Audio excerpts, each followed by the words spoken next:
Good afternoon বন্ধুরা, দুপুরের রান্নায় চলে এলাম। তার আমার আশীর্বাদে তোমাদের সারাদিনটা খুব ভালো কাটুক।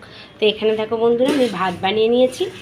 ভাত আমার সবকটাই বানানো হয়ে গেছে রাতের আর দুপুরে। এখানে আমি জিরে, তেজপাতা, শুকনো লঙ্কা ফোড়ন দিয়ে, আদা বাটা দিয়ে মুগ ডাল করেছি নুন মিষ্টি দিয়ে। এখানে ডালের সাথে আমি করেছি কুমড়ো ভাজা, করবো আমি আলু পটলের তরকারি, কেটে রেখেছি, ওটা এখনও বসাতে পারিনি। আর এখানে করছি আমি রুই মাছ। রুই মাছটা করছি আমি হচ্ছে বড়ি দিয়ে। এই যে বড়ি দিয়েছি, বড়ি আলু দিয়ে আদা জিরে বাটা টমেটো দিয়ে আমি করছি হচ্ছে রুই মাছ।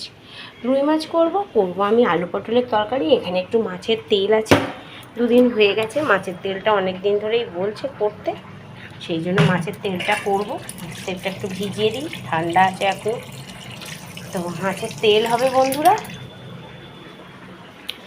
দুপুরে যাই রান্না করি না কেন সবটাই তোমাদের যা দেখাবো যে আর কি বানাচ্ছি।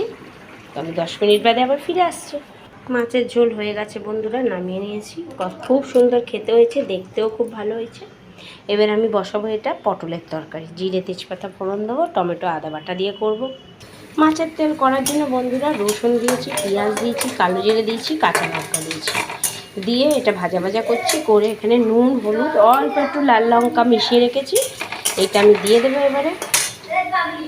এই দেখো বন্ধুরা, মাছের তেলটাও আমার হয়ে গেল। এবার শুধু বাকি আছে আলু পটলটা। সবই আমার রান্না হয়ে গেল। আলু পটলটা এতে একটু প্রেশারে দিয়েছি কষে টষে, কারণ দাদু খুব নরম খায়। তো গোপালের আশীর্বাদে সবাই সুস্থ থাকবেন বন্ধুরা, ভালো থাকবেন। আর ভালো লাগলে লাইক শেয়ার করবেন বন্ধুরা। জয় গোপালের জয়।